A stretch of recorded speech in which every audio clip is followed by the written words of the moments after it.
اعوذ باللہ من الشیطان الرجیم بسم اللہ الرحمن الرحیم۔ نماز کے داخلی فرائض میں سے نماز کا جو 5واں فرض ہے سجدہ، اس کے ضروری مسائل لے کر ہم آپ کی خدمت میں حاضر ہیں۔ اور سننے سے پہلے آپ صدقہ جاریہ اس چینل کو سبسکرائب، لائک اور شیئر کر دیں۔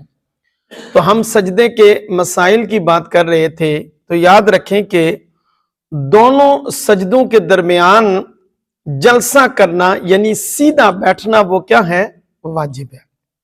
اور یہ بھی یاد رکھیں کہ مرد کے لیے جلسہ کا یعنی اتحیات میں بیٹھنے کا سنت طریقہ یہ ہے کہ مرد جو ہے وہ بایاں قدم بچھائے اور اس پر بیٹھے، اور جو دایاں قدم ہے نا، دایاں پاؤں، اس کو مرد کیا رکھے؟ کھڑا رکھے، اور پاؤں کی انگلیاں کوشش کرے کہ وہ کدھر ہونی چاہیے؟ قبلہ رو ہونی چاہیے، اور دونوں ہتھیلیوں کو مرد رانوں پر جو ہے وہ رکھے اور انگلیوں کو اپنی حالت میں چھوڑ دے، نہ زیادہ کھلی رکھے تو نہ جو ہے وہ جوڑ کر رکھے۔ جب رانوں پر اتحیات میں بیٹھے گا تو مرد انگلیوں کو اپنی حالت میں چھوڑ دے، یعنی ہاتھ کی انگلیاں نہ زیادہ کھلی ہوئی رکھے تو نہ ملی ہوئی رکھے، اور گھٹنوں کو انگلیوں سے نہ پکڑے بلکہ رانوں پر ہاتھ رکھے۔ یاد رکھیں کہ سجدہ میں دونوں ہاتھوں کی انگلیاں ملی ہوئی ہوں۔ جب آپ سجدہ کرتے ہوں تو اب آپ ہاتھ رکھیں کہ دونوں انگلیاں ملی ہوئی بھی ہوں، اور آپ کی انگلیاں جو ہے وہ ان کے جو ہے نا وہ سمت جو ہے وہ قبلہ کی طرف جو ہے وہ ہونی چاہیے۔ اور یہ بھی یاد رکھیں کہ قبلہ کی طرف انگلیوں کا رکھنا سجدے کی حالت میں سنت ہے۔ یاد رکھیں کہ عورت اور مرد میں جلسہ کرنے میں تھوڑا فرق ہے۔ عورت کس طرح بیٹھے گی اتحیات میں، جلسہ میں؟ عورت کے لیے جلسہ کا سنت طریقہ یہ ہے کہ عورت جو ہے وہ دونوں پاؤں دونوں طرف جو ہے وہ نکال دے گی۔ دائیں طرف کیا کرے گی؟ دونوں پاؤں کدھر نکالے گی؟ دائیں طرف جو ہے وہ نکالے گی، اور بائیں سرین جسے چوتڑ کہتے ہیں اس کو جو ہے نا وہ اس کے بل جو ہے وہ عورت زمین پر کیا کرے گی؟ بیٹھے گی۔ اس صاحب بار شریعت نے لکھا ہے۔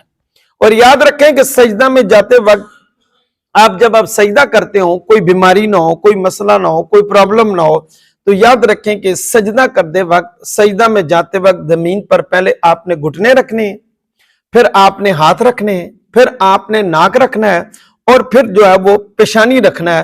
اور سجدہ سے جب آپ واپس اٹھیں گے تو اسی کے اپوزٹ کرنا ہے، اسی کا برعکس، یعنی پہلے آپ پیشانی اٹھائیں گے اور پھر ناک اٹھائیں گے، پھر آپ دونوں ہاتھ، اور آخر میں گھٹنے اٹھانا جو ہے وہ کیا ہے؟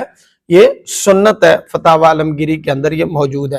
مرد کے لیے سنت یہ ہے کہ جب مرد سجدہ کرے تو سجدے میں بازوؤں کو، یہ جو بازو ہے نا آپ کے، یہ بازوؤں کو کروٹوں سے جدا رکھے، علیحدہ رکھے۔ جب سجدہ کرے تو پیٹ کو اپنی رانوں سے جدا رکھے۔ اس کے علاوہ سجدہ میں کلائیاں اور کوہنیاں جو ہے یہ زمین پر نہ بچھائے، بلکہ ہتھیلی کو زمین پر رکھ کر کوہنیاں جو ہے وہ اوپر اٹھائے رکھے۔ یہ مرد کا سجدہ کرنے کا کیا ہے؟ یہ طریقہ ہے، مگر عورت کا سجدہ کرنے کا طریقہ علیحدہ ہے۔